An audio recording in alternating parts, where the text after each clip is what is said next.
पहला उच्चारण स्थान क्या था? अकु है, विसर्जिया नाम कंठ है। इसके अंतर्गत कौन कौन से वर्ण आते हैं? ए का सवर्ण आ, के वर्ग के अंतर्गत के गे घे ने। इसके बाद आकार यानी है वर्ण और विसर्जनीय को ही विसर्ग बोलते हैं। तो इन वर्णों का उच्चारण स्थान किससे होता है? कंठ से होता है। कंठ से बोले जाने वाले कितने वर्ण हैं? 25 वर्ण है।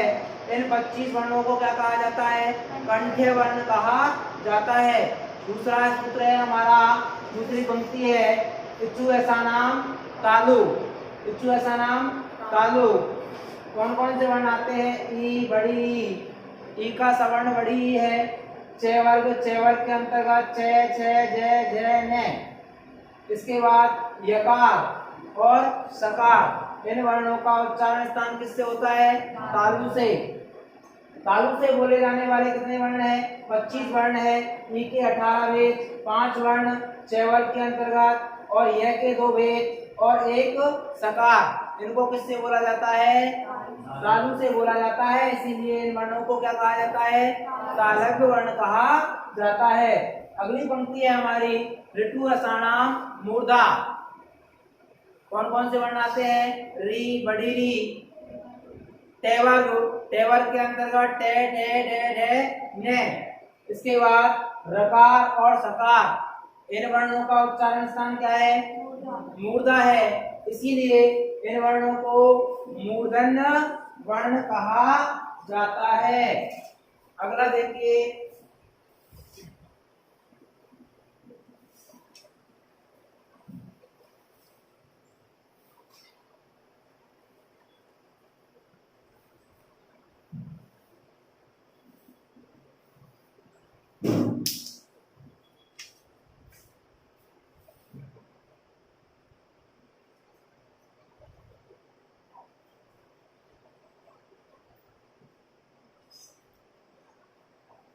लतु लसानाम दंतः।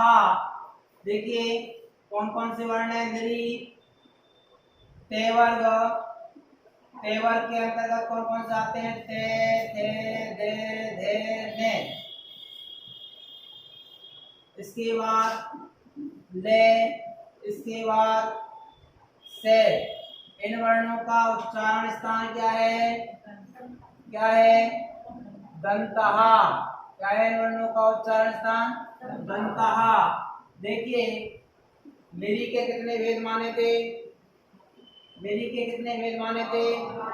12। ते वर्ग के अंतर्गत कितने हैं? 5। और ले के कितने भेद हैं? 2। यवलव दीर्घा और एक से। कितने वर्ण हो गए? 20 वर्ण।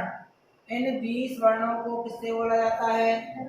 दंत से बोला जाता है। इसीलिए इन वर्णों को क्या कहा जाता है? दंत्य वर्ण कहा जाता है। अगली पंक्ति है,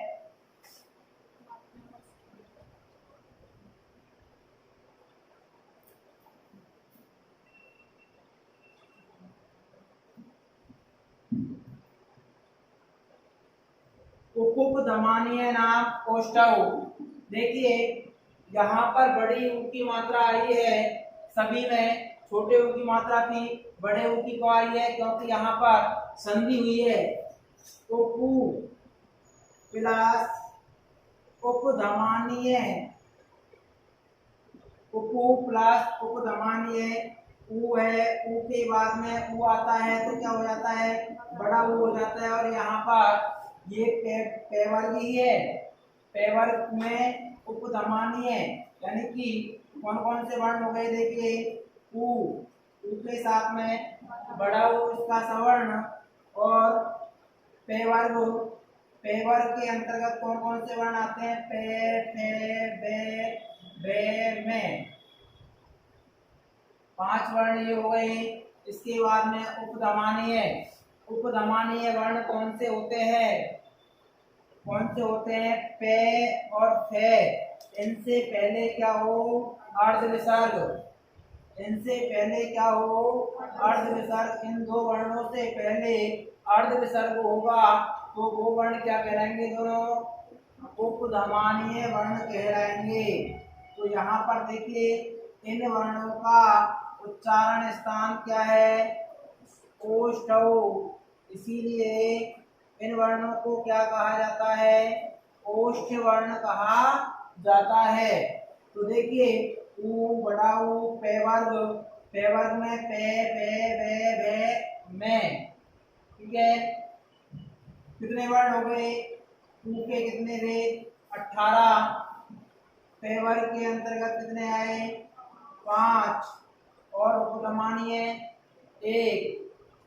ये वर्णों को दो है लेकिन एक ही गिना जाएगा उपधमानीय वर्ण, ठीक है ना। तो यहाँ पर कितने वर्ण हो गए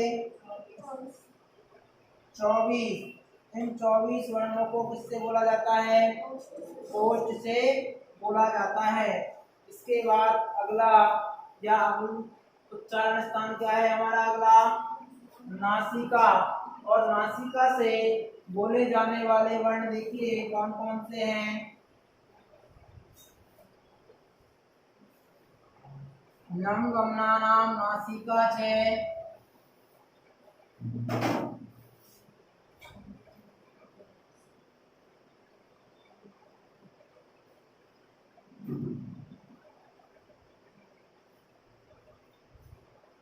ने में ने कितने वर्ण हैं 5 वर्ण।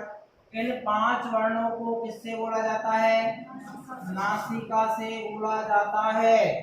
लेकिन अपने अपने वर्ग के अनुसार भी बोला जाता है।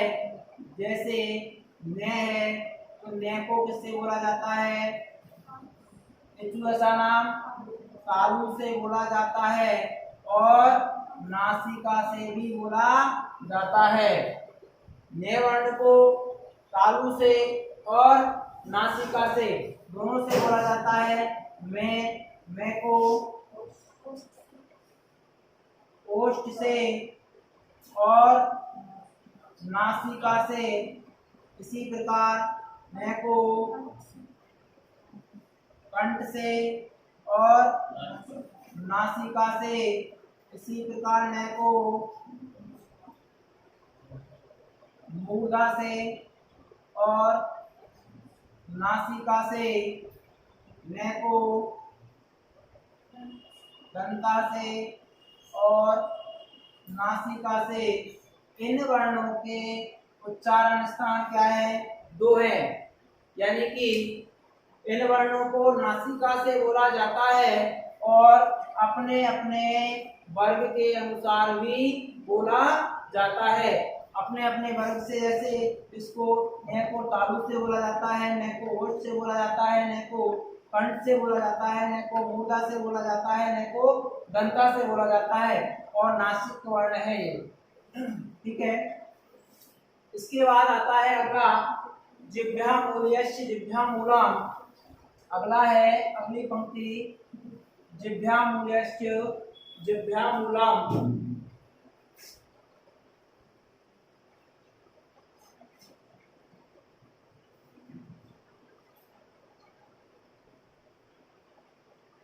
जिह्वामूलयश्च जिह्वामूलम 2 वर्ण है, कौन कौन से हैं, के और खे।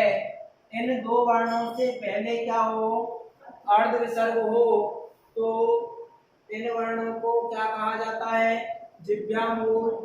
और इन दोनों वर्णों का जो उच्चारण स्थान है वो क्या है, जिह्वामूल है, ठीक है। इन उच्चारण स्थानों के अतिरिक्त कुछ पंक्तियां और है जिनका हम अध्ययन करते हैं। देखिए पाणिनीय शिक्षा में उच्चारण स्थानों की जो संख्या मानी है वो तो कितनी मानी है, 8 मानी है। लेकिन कुछ अन्य पंक्तियां हैं उनको भी देख लीजिए।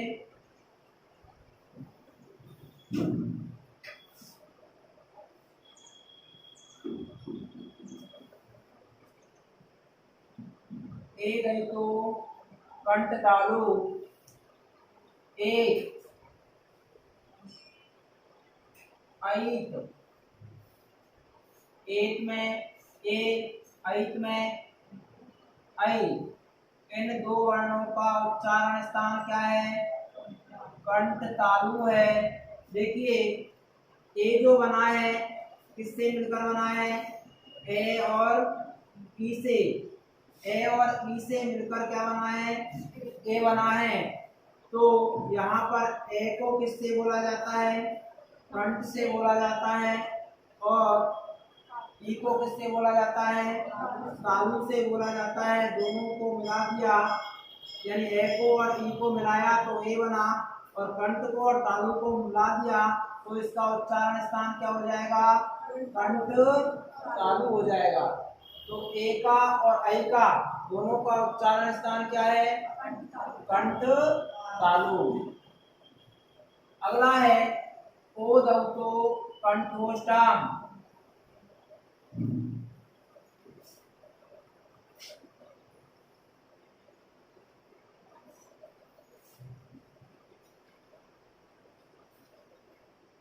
देखिए ओत और औत, ओत में ओ वर्ण है, औत में औ वर्ण है। इन दो वर्णों का उच्चारण स्थान क्या है? कंठोष्ठम। यानी कि ओ को किससे मिलाकर बनाते हैं? ऐसे और ऊ से। ए का उच्चारण स्थान कंठ है, ऊ का उच्चारण स्थान ओष्ठ है। तो इन दोनों का मिला देंगे और ओ का उच्चारण स्थान क्या हो जाएगा? कंठोष्ठ हो जाएगा। ठीक है, ओ का और औ का इन दोनों वर्णों का उच्चारण स्थान क्या है? कंठोष्ठ है। ठीक है, एक वर्ण और बचा हमारा, कौन सा?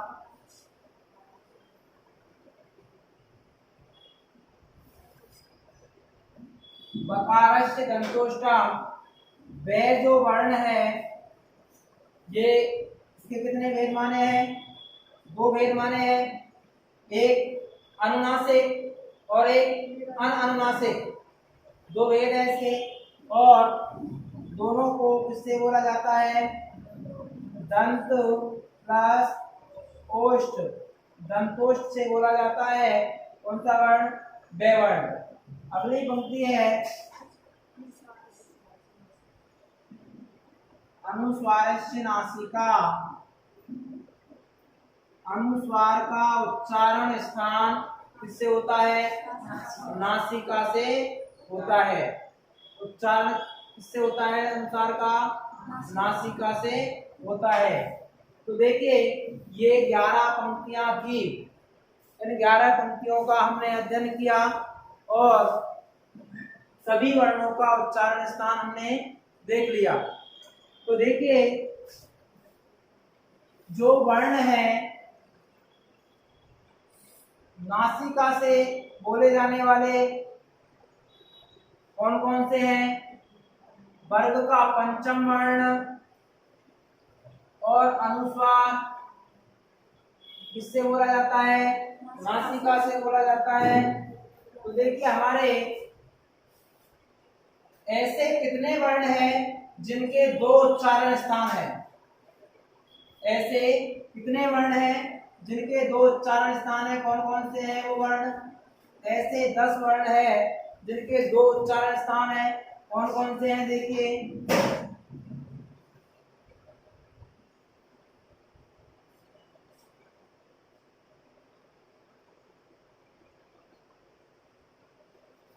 पांच वर्ण तो पंचम वर्ण, इनका उच्चारण स्थान में का किससे है? तालु और नासिका। में का ओष्ठ और नासिका। में का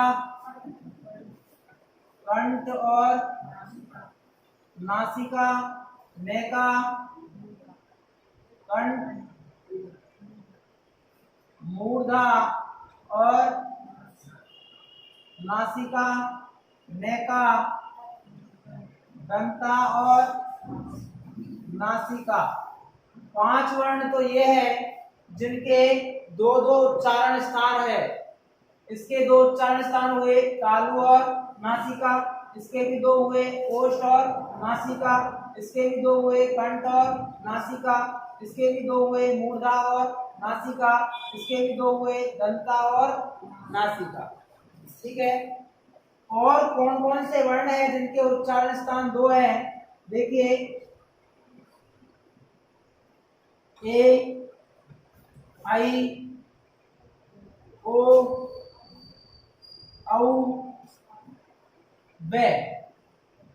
ठीक है। इन वर्णों के भी उच्चारण स्थान क्या है? दो दो है। देखिए, ए का उच्चारण स्थान कंठ और तालु, आई का भी कंठ तालु, ओ का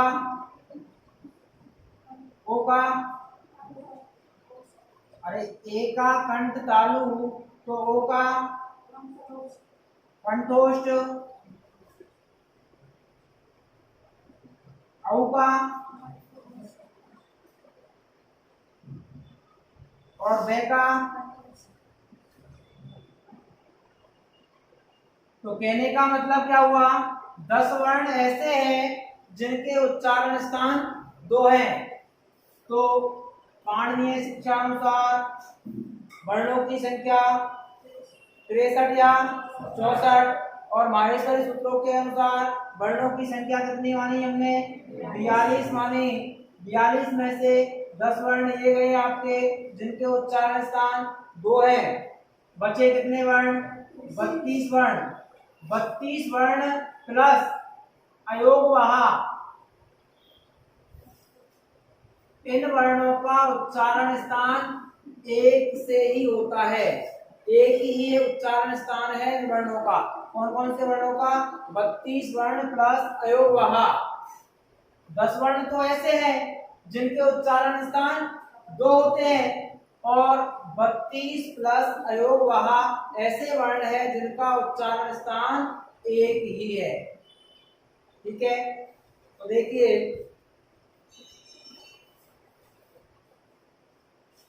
ऐसा कोई वर्ण बचा जिसका उच्चारण स्थान हमने नहीं देखा?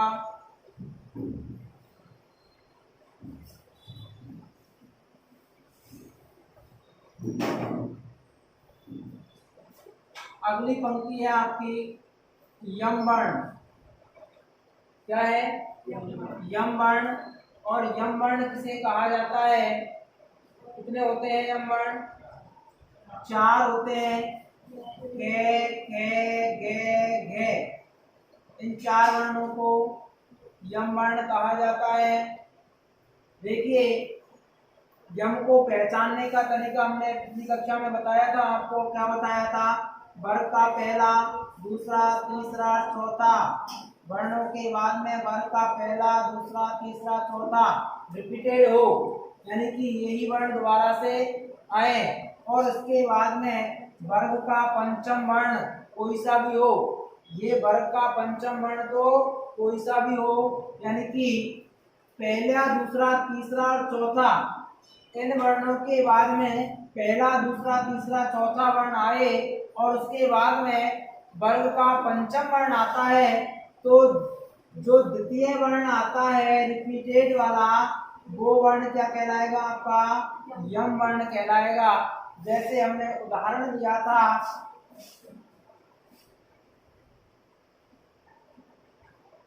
पलिकनी। यहाँ पर ये जो क है, पहला वर्ण है। इस क के बाद में पहला वर्ण आ गया, यानी इनके मध्य में क्या नहीं होना चाहिए? स्वर नहीं होना चाहिए। तो यहाँ पर ये भी पहला है, ये भी पहला है, तो ये जो वर्ण होगा ये क्या कहलाएगा? आपका यम वर्ण कहलाएगा, क्योंकि इससे पहले पहला वर्ण है और इसके बाद में वर्ग का पंचम वर्ण है। तो ये जो वर्ण होगा वो क्या कहलाएगा? यम वर्ण कहलाएगा। और इसका उच्चारण स्थान किससे होगा? नासिका से होगा। इससे होगा, इसका उच्चारण स्थान नासिका से होगा। यहाँ पर ये जो क है इसका उच्चारण स्थान तो किससे होगा? कंठ से होगा। लेकिन जो द्वितीय क है इसका उच्चारण स्थान किससे होगा? नासिका से होगा। ठीक है, तो दिक्कत यहाँ तक। चलिए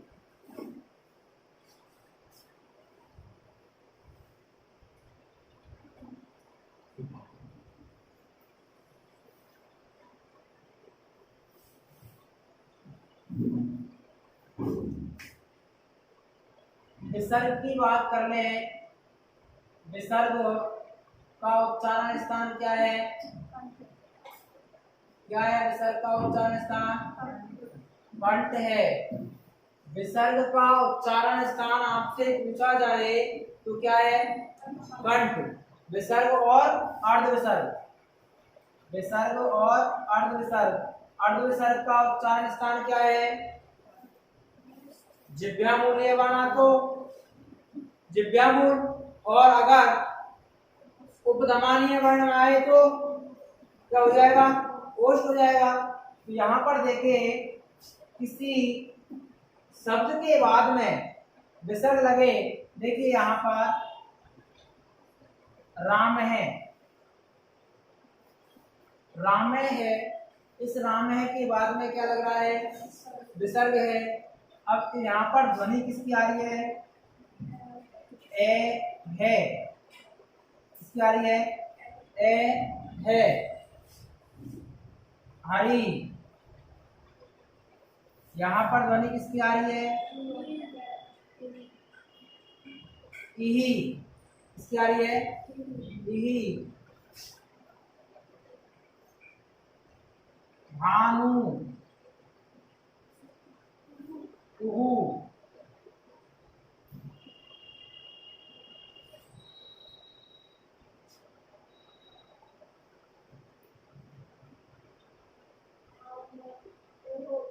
ओहो। तो देखिए यहाँ पर ए है, यहाँ पर विसर्ग का उच्चारण स्थान क्या है? कंठ है। विसर्ग का पूछता है तो कंठ है, लेकिन विसर्ग यहाँ पर जिस पर आधारित हो, जिस स्वर पर आधारित हो, उस स्वर के अनुसार विसर्ग का उच्चारण स्थान भी परिवर्तित हो जाता है। तो इसमें देखिए हरि में ये विसर्ग लग रहा है ई है, ई, यानी कि ये विसर्ग किस पर आधारित है? ई पे आधारित है। तो ई का उच्चारण स्थान क्या है? तालु है। तो इस विसर्ग का उच्चारण स्थान भी क्या हो जाएगा? तालु हो जाएगा। यहाँ पर विसर्ग का किस पर आधारित है? विसर्ग उ पर, तो उ का उच्चारण स्थान क्या है? ओष्ठ है।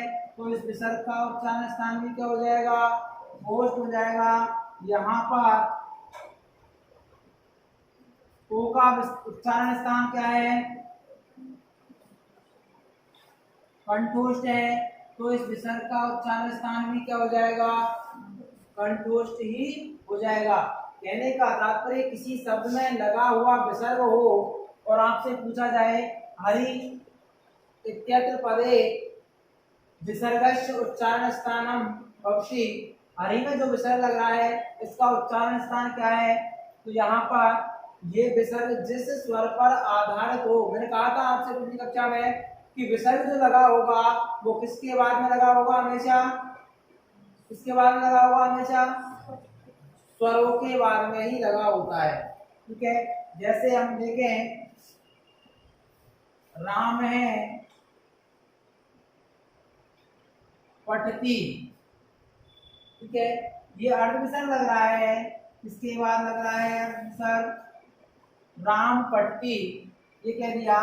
तो यहाँ पर इस अर्धविसर्ग का उच्चारण स्थान क्या होगा? पे से पहले लग रहा है ना, तो क्या होगा? ओष्ठ हो जाएगा। लेकिन पद में लग रहा है, इसलिए किस पर आधारित है ये विसर्ग? ये अर्धविसर्ग किस पर आधारित है? किसकी ध्वनि आ रही है? ए, और ए है, ए के ऊपर है, तो इसका उच्चारण स्थान क्या हो जाएगा? कंठ हो जाएगा। क्या हो जाएगा इसका उच्चारण स्थान? कंठ हो जाएगा। कुछ विशेष नियम और हैं, एक नियम और देख लो।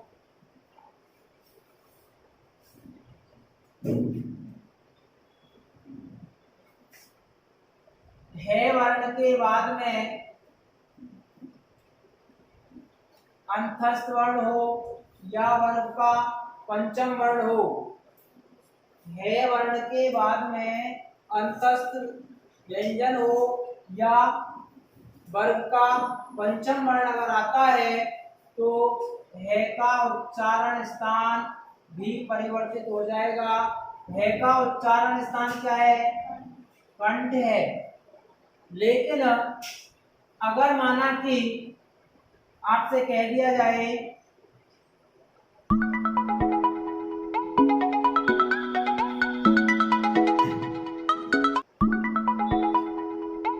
आहावानम, वह अंतस्थ व्यंजन है।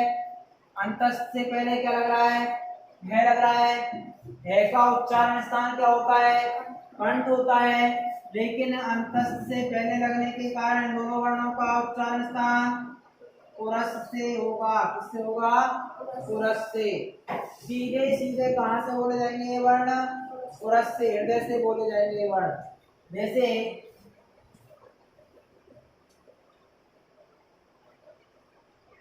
री, यहाँ पर देखिए है के बाद में रे है और रे के बाद में ई है। तो यहाँ पर क्या कहा था? अंतस्थ है। क्या अंतस्थ व्यंजन है? इसके बाद है के बाद में अंतस्थ है, तो इन वर्णों का उच्चारण स्थान किससे होगा? उरस से होगा। कहने का तात्पर्य है कि है वर्ण के बाद में अंतस्थ व्यंजन हो या है वर्ण के बाद में वर्ग का पंचम। वर्ग का पंचम कैसे? जैसे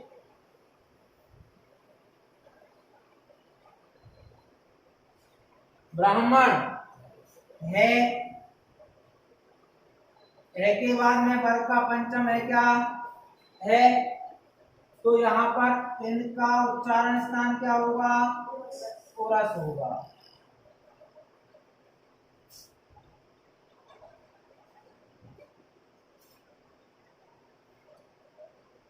पूर्वाहणम, है के बाद में वर्ग का पंचम है क्या? है। तो है का उच्चारण स्थान और ने का उच्चारण स्थान क्या होगा? उरस होगा। तो कहने का मतलब है कि है के बाद में अंतस्थ व्यंजन हो या वर्ग का पंचम व्यंजन आता है तो है का और जो अगला वाला वर्ण है उसका उच्चारण स्थान क्या होगा? उरस होगा। ये कुछ पंक्तियां थी जो हमने पहले भी पढ़ चुके और आज भी पढ़ चुके। ठीक है, ये टॉपिक आपका कंप्लीट हो जाना चाहिए। इसके बाद अगला टॉपिक होगा हमारा संधि। ठीक है, अच्छा।